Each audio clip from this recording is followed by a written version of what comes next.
నెల్లూరు జిల్లా జైల్లో రిమాండ్ ఖైదీగా ఉన్న పిన్నెల్లి సోదరులతో మాజీ మంత్రి విడుదల రజని ములాఖత్ అయ్యారు.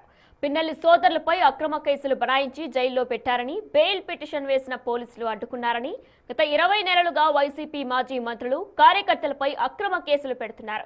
ఎన్ని కేసులు పెట్టినా ధైర్యంగా పోరాడుతున్నామని, వచ్చే ఎన్నికల్లో వైసీపీ గెలుపు కోసం తీవ్రంగా కృషి చేస్తామని, తిరుమల లడ్డు విషయంలో చంద్రబాబు అసత్య ప్రచారాలు మాని ఇప్పటికైనా ప్రజలకు క్షమాపణ చెప్పాలని కోరారు మాజీ మంత్రి విడుదల రజని.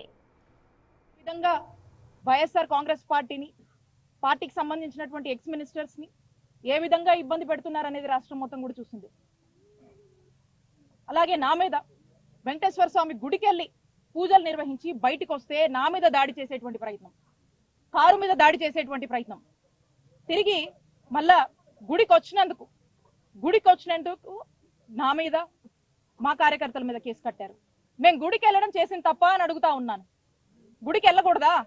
గుడికి వెళ్తే తప్ప? మేము ఇచ్చినటువంటి కేసుని ఇప్పుడు కూడా కేసు కట్టలేదు, పట్టించుకోలేదు. నేను ఒక్కటే చెప్తా ఉన్నా, ఈ చంద్రబాబు నాయుడు గారికి, కూటమి ప్రభుత్వానికి, మీరు రాష్ట్ర వ్యాప్తంగా మీరు 20 నెలల వచ్చిన దగ్గర నుంచి అనేక అక్రమ కేసులు, అరెస్టులు, జైళ్లు, వేధింపులు, దాడులు చేస్తా ఉన్నారు. మా వైఎస్ఆర్ కాంగ్రెస్ పార్టీ బ్లడ్ లోనే భయం అనేది లేదు. మా నాయకుడు వైఎస్ జగన్మోహన్ రెడ్డి గారి బ్లడ్ లో కూడా భయం లేదు. వైఎస్ఆర్ కాంగ్రెస్ పార్టీ జెండా పట్టుకునేటువంటి కార్యకర్త బ్లడ్ లో కూడా భయం అనేది లేదు.